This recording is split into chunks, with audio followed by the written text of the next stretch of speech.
早上好，又是普吉岛的一天啊！错了，其实现在不是早上好了，现在已经是中午了。今天我依然从茶龙出发，来一次李时珍的东海岸之旅，晚上再去拜访一下热闹的巴东海滩。如果把整个普吉岛比喻成一个钟表表盘的话，上一期说的南部就是4点到8点区域，今天要说的东部就是1点到4点的区域。那么下一集说的西部呢，就是8点到11点区域。至于北部，就是出岛的通路和机场，没有什么风景，我就没有特地去了。啊，这些山道上沿路都是观景台。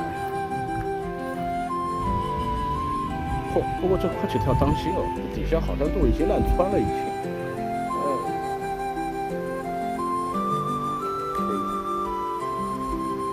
哇，风景还是无敌大。这刚好是一个海湾呢，它是一个在海湾的一个湾里面。我们现在可以看得到我住的旅馆附近那个卡隆那个小码头了。就是这个地方，这地方不就是卡隆那个小码头吗？前2天在旅馆海边远望，都会看见对面的山上有一个亭子，这就是今天要到的第一站考卡观景台。这个观景台呢，要从这个楼梯走上去，走到这个小山坡顶上那个亭子里，那个才是真正的观景台。OK， 那我们爬上去看看。这个区域其实属于普吉岛的东边了。那么这个海湾就是这2天我住的旅馆边上的，叫做卡隆贝。这里可以看到卡隆的那个小码头，后面呢是卡隆的那个大的游船码头。都可以看到这2个码头在这边，这是小的这个，然后后面那个是大的那个，然后山上的普吉岛的大佛也可以看得很清楚。其实今天的能见度算是不错了，比起前2天那种阴风残雨来说，已经是很好了。再往这边看，这边是普吉镇的市区，后边这块海湾呢是靠近甲米这边的海湾。然后可以看见，在这个对面还有一个半岛，这个半岛待会儿我们也要去探访一下，那是靠近普吉镇的那个半岛。所以说，普吉岛这边的西边是热门区域，巴东、卡塔、卡伦3大海滩，但是东边这边相对而言就没有什么人，也不光是东边了，包括北边、中部这些地区游客就比较少，所以说今天我们就来探访这个区域咯。OK， 继续走。普吉岛东边区域虽然不像南部和西部这么热闹商业化，但它却是一个小众景点和沙滩杂堆的地方。那么如果每一个地方都停下来留念的话呢，今天一整天也是不够的，所以我就精选了几个比较独特的地方。就是这个半岛这个小山头上，其实观景台是很多的。你看这又是一个观景台，这原本应该是一个什么咖啡馆吧，但今天好像因为淡季吧，它没有营业。但是这片观景的区域还是开放给大家的。哇，这个海湾就是靠近普吉镇那一片的海湾了，和刚才那个卡隆贝的海湾不是同一片了。哇，上面还有2个度假屋，好像是可以住一下的。哇，其实到普吉岛来度假，住在这种比较偏远、比较安静的地方也是很美的哈。远离那些下面热热闹闹的喧嚣。在我所住的茶龙区的隔壁，这个半岛被称之为卡潘瓦，就是潘蛙角的意思。这个潘蛙角最著名的，除了这些小众景点和沙滩之外，还有普吉岛的水族馆。我呢不准备进入水族馆内部参观，但是门口的沙滩和街道还是值得留恋的。片海滩就是在普吉岛的水族馆旁边啊。要到沙滩上呢，你也可以到水族馆内部去。如果说光去沙滩的话呢，是不需要付门票的。但沙滩也很一般了，倒是门口这一片海湾比较美啊！哇哦！而且这个区域呢，它也有很多这种高档旅馆，像普尔曼啊、四季什么都在这边。如果想住的有品质点，又住的安静点的话呢，可以考虑这个区域。不错不错。这里好像又一个游船码头。在普吉岛的前面几天，不是连日阴雨呢，就是艳阳高照。那么今天呢，是一个阴天。其实这样的天气非常适合驾着摩托车来一次环岛巡游。当然了，在舒服和凉快的同时，拍出来的景色和照片呢，可能就没有蓝天白云下的时候这么美了。一开始，我先驾摩托冲上卡潘瓦的最高山顶，远眺无敌的海景，然后到达最南边的水族馆。当离开卡潘瓦时，我走的是海边的公路，这里还有一个非常值得停留的观景点。这个观景台叫考哈 viewpoint， 哎呦喂，它其实是海边的一片高高的悬崖了，不错，又是一个观景点。哇，光这个小小的半岛上就有好多的观景台啊！那边还有沙滩呢，还有自拍的妹子。这里一样可以看到对面的普吉岛大佛。其实跟刚才第一个观景台，这个只是一个低一点，那个高一点罢了。其实方向是同一边的。虽然说风光没顶上那个视野那么好，但是这里坐着很凉快，而且更靠近海面。我们继续沿着普吉岛人少景美的东部海岸线一路行驶，不一会儿呢就离开了卡潘瓦，而再一次进入了普吉老镇的区域。普吉镇前几天瓜总已经陪我游览过了，今天呢我就不做停留。而我之所以要再次来到普吉镇，是因为我要到普吉镇海边一个叫做 Sabahang Hill 的公园去打卡游览。在赞叹普吉岛优美风景的同时，也要吐槽一下泰国人的驾车习惯。你看这不，又一辆车完全不顾后方来车，直接变道冲了出来。在整个泰国行车呢，经常会遇到这样的情况，后面呢还会有多次这样让人糟心的遭遇。不一会儿，我们来到了这片海边的松树林，就知道 Sabahang Hill 到了。这个海角公园其实就是在普吉镇的东面了，那边过去就是普吉岛啊，不是普吉岛，普吉镇镇中心那个位置。然后这里是一片滩涂，这里有很多当地老百姓在挖什么东西，应该是挖一些小海鲜吧，类似像扇贝啊、蛏子啊、花蛤啊之类的吧，应该是。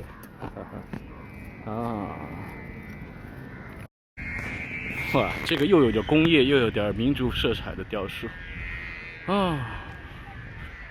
I love Phuket, of course.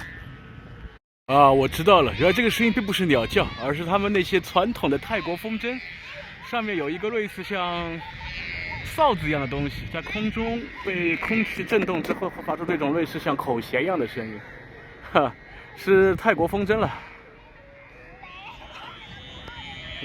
就是这个小朋友在放的这个风筝。然后这里是他们普吉河，也就是他们普吉运河的出海口，所以这里也有很多的渔船停泊在这里。然后后面是一个他们老年人打门球的一个场地。我开始以为他们这些老太太、老头拿着工具，以为是他们在这儿清洁，后来发现他们是在打球了。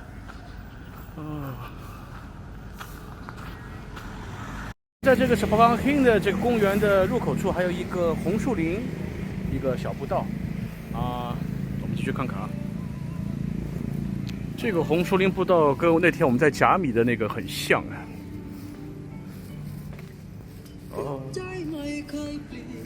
它也是在红树林中铺设了一条栈道，和甲米的不一样。第一，这是免费的；第二，当然了，你风景要和甲米那个比，当然也还是差一点了。它只不过是在普吉岛的海边的一个小小的一个市民散步的公园和游步道而已这个穿过这片红树林，又来到刚才那个Sabahang Hill的这个沙滩边上了。外面就是海咯。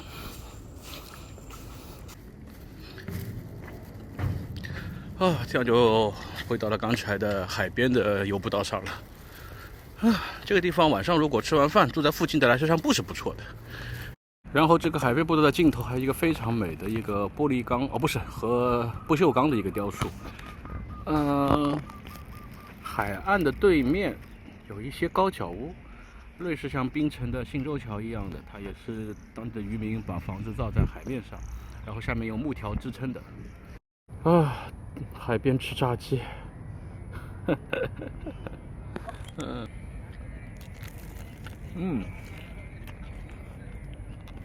这种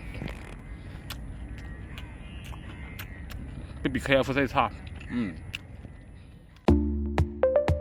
在普吉镇的右手边是一个巨大的叫做 Kosili 的区域。Ko 这个词在泰语中是岛的意思。从地图上仔细看呢，会发现这个区域的确是独立于普吉岛的一个岛，只不过它和普吉岛贴得比较近而已。那么这里呢，据说也有很多的秘境沙滩。像垃圾场一样的入口，希望里面的景色不要也像垃圾场一样就好。外面是一个沙滩哦。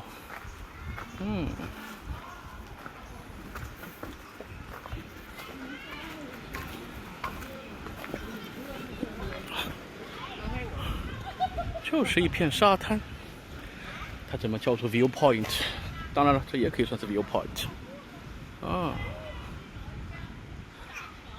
哇，这个沙滩还挺大的，不错，属于只有当地人才来的，好像没有外国人呢。这沙滩呢，也就是人少而已，其实风景也一般。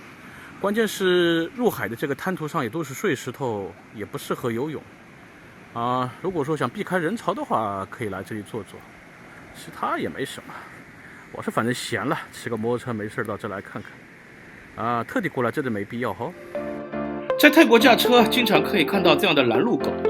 当然，更可恶的是，就像我刚才吐槽过的，现在又碰到的这种乱变道的司机。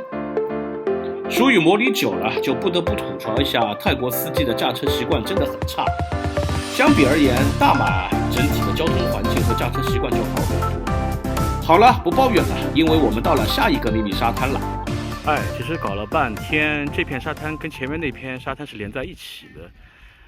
两个沙滩都有一个问题，就是快入海的这块区域都是滩涂，这就很难在这里游泳戏水什么的，所以说只能作为一个观景点来这晒晒太阳喝喝茶什么的。这里比刚才那个沙滩好就好在上面有很多的餐厅酒吧什么的，可以小酌一杯，还有一些民宿什么的。最开始我们看到那个所谓的观景沙滩在那个角落，然后中间那个在中间，然后现在我们相当于到了在这个半岛上属于是最南边的地方。然后前面还有一条林道，我们往前再走走看。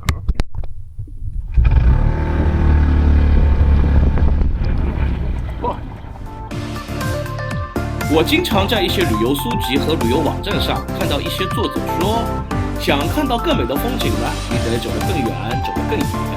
但按我个人的经验来看呢，并不一定准。有时候你走得远和走得远，看到的风景会让你大失所望，甚至还有可能让你感觉非常糟心。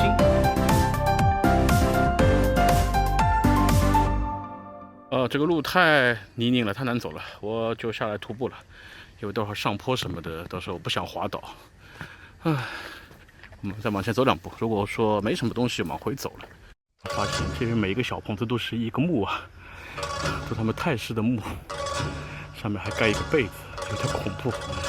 这个地方白天还行，如果让它晚上来呢，不得吓死。不管它，我们往上走走看。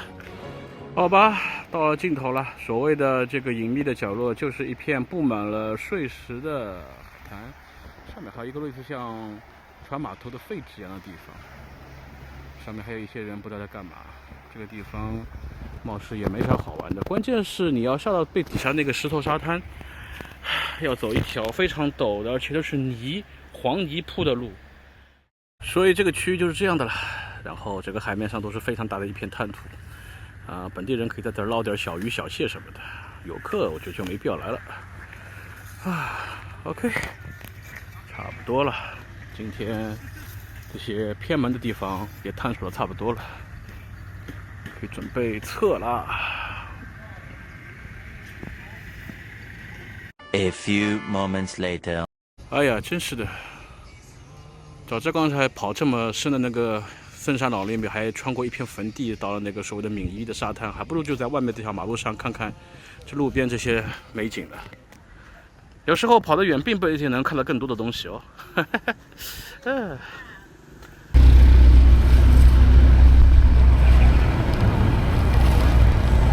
行驶100米后向左转。这里在干嘛呀？这些穷苦人家施舍食物吗？看样子普吉岛也不是都很富有啊，就是穷苦人家也挺多的。OK，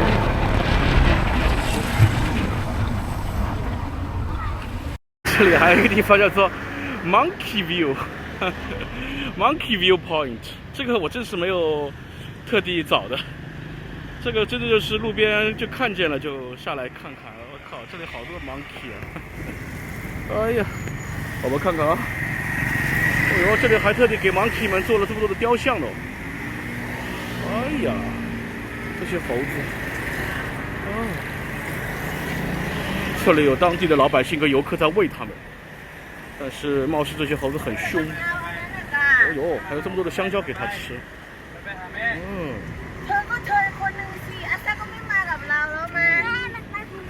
这些猴子可坏了。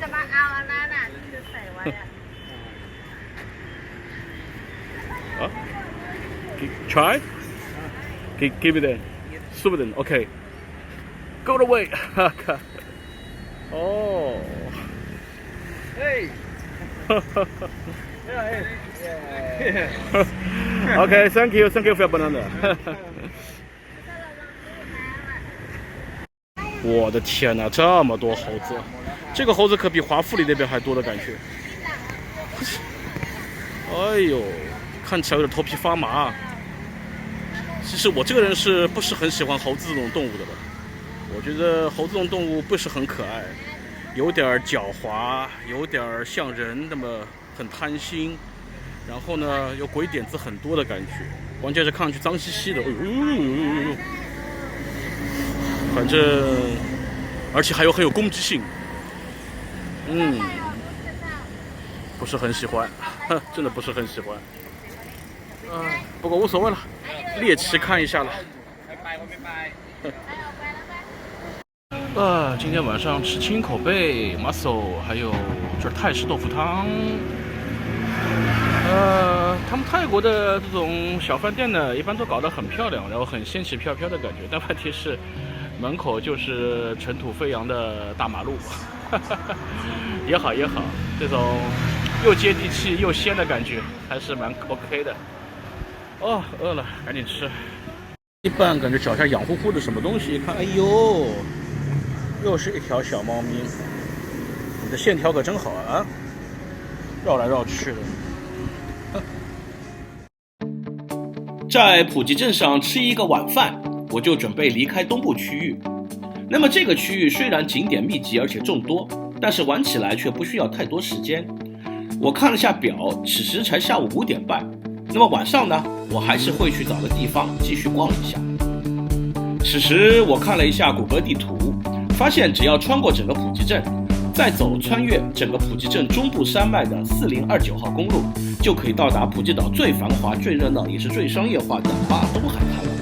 那么上一次到巴东海滩呢，还是10多年前以背包客的身份来这里度假时。那么时到今日，10多年之后，我想再去领略一下巴东海滩的热闹与繁华。这条4029号公路，在我第一次来普吉岛时，可是给了我一个不大不小的下马威。当年我驾摩托还没像现在这么熟练，但是我还是租了一台小踏板，准备穿过这条路去巴东海滩。这条公路虽然连通了普吉岛最繁华的几个区域，但是它的凶险程度可堪比去年我纵贯泰国时走的那条达府的高速公路。简单概括就是坡度非常的陡，然后急弯又非常的多，路呢又非常的狭窄。尤其像今天这种刚下过雨以后的湿滑路面，在下坡和上坡时呢，都要特别注意安全，特别小心。我记得我当时第一次驾摩托穿越这条路线的时候，在我前面有一位外国的女士带她的小孩也驾着摩托，就在离我5、6米的地方，突然间毫无预兆的摔倒，当时把我吓得够呛，这就是我所谓的下马威。但今天呢，我还是非常平稳和顺利的到达了巴东海滩了，今非昔比哦。既然我已经有10多年没来普吉岛，那么对这一片整个普吉岛最商业、最热闹的区域也是分外的怀念。今天到这里呢，发现这里的配套设施更加完善了。另外，在游客人数的比例上，和以前最大的不同是，当年最多的自然是欧美人，其次呢就是来自中国或者说是日本、韩国的游客。而今天到这里呢，发现欧美人和中国游客的数量呢都有所下降，取而代之的是俄罗斯人和印度人。另外，我也感叹，和前2天我在甲米以及这2天在普吉岛的茶龙区域的那种冷清和萧条相比，巴东海滩依然是这么热闹、这么繁华、这么的欢乐，同时也是这么的喧嚣。虽然这里的喧嚣和商业化经常被人吐槽，但对于我来说，还是给我带来了久违的、充满了烟火气的欢乐。夜幕降临了，这儿它感觉更美一点，更热闹一些。下午4、5点钟的时候，刚刚这个时间不尴不尬的。YouTuber. 哈哈 ，Yes, maybe. What channel? What channel? Huh? What channel? You want to know? Yeah. Welcome to. Okay. Yes. Okay.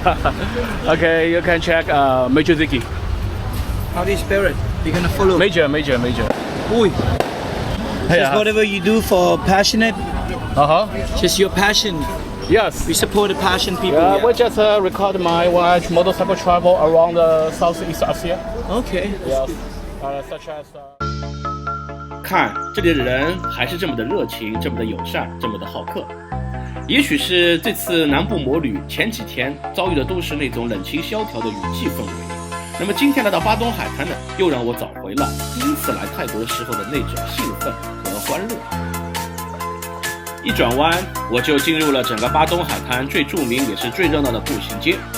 这条街上充斥着各种餐馆、旅馆、工艺品商店和食品店，除此之外呢，还有大量的深色场所。